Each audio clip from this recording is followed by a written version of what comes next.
আপনারা দেখছেন আজকের বাজার টেলিভিশন।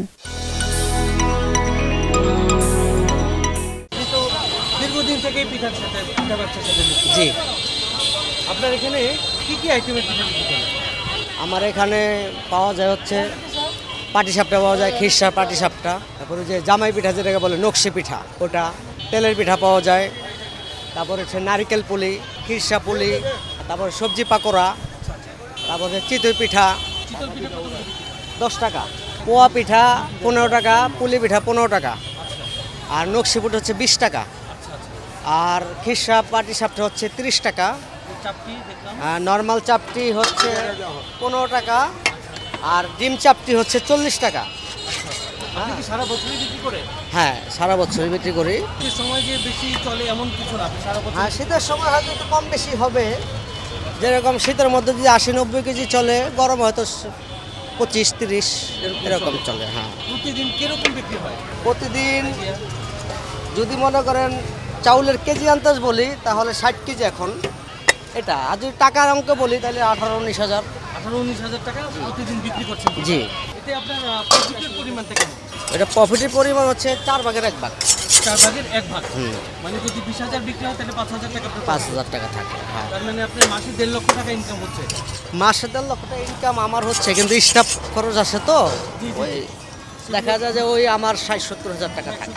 আমারটা এটা ভিতরে ওই যে আমার একটা দোকান আছে ভিতরে, দোকানটা 3,50,000 টাকা অ্যাডভান্স, আবার আদার্স এই টেবিল টেবিল মিলে মোটামুটি 4.5 লাখ টাকা খরচ হয় একটা। জি, আর আপনি প্রতিদিন আপনার যে কাঁচা মালগুলো সেগুলোতে আপনি কিরকম খরচ?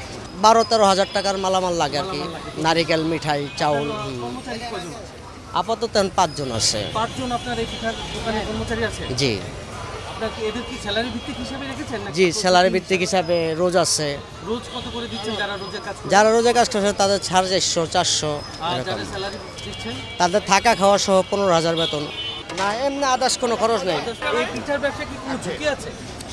এটা কোনো ঝুঁকি নাই, বিক্রি করতে পারলে লাভ, রয়ে গেলে লস, এটাই।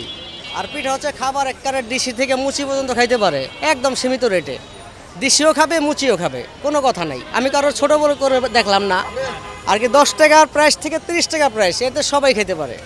আর মনে করেন আরও যারা যেই আইটেমগুলি আছে 120 টাকা 150 টাকা খাবার, বার্গার বলেন, পিৎজা বলেন, ওগুলি সবার আয়ত্তের ভিতরে থাকে না, সবাই খাইতে পারে না, তো এইটার ভিতরে মানুষ ঝুঁকে বেশি। এটা আর কি 12 মাসে নাচতে হিসেবে, সন্তান নাচতে হিসেবে 12 মাসই চলে। আপনার দোকানটা খুলেন কখন?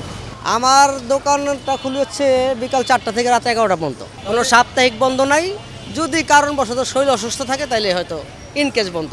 আপনি কি মানে পুরো কাজগুলো কি আপনি নিজেই করেন? হ্যাঁ, আমি করি প্লাস আমার স্টাফ যারা আছে ওরা পাশাপাশি একজনে একটা করে।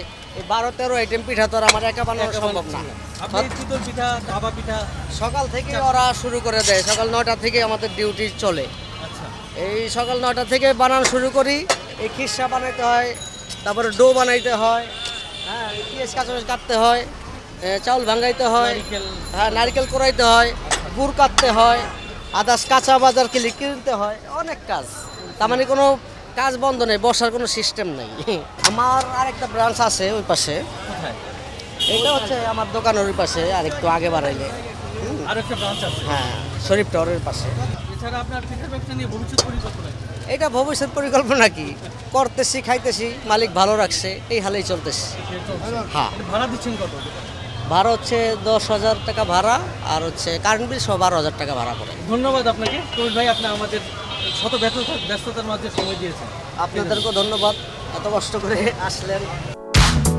দর্শক, ভিডিওটি ভালো লাগলে লাইক দিন। নতুন নতুন আরও ভিডিও পেতে আমাদের চ্যানেলটিকে সাবস্ক্রাইব করে পাশে থাকা বেল আইকনটিকে ক্লিক করুন। এতক্ষণ সঙ্গে থাকার জন্য ধন্যবাদ।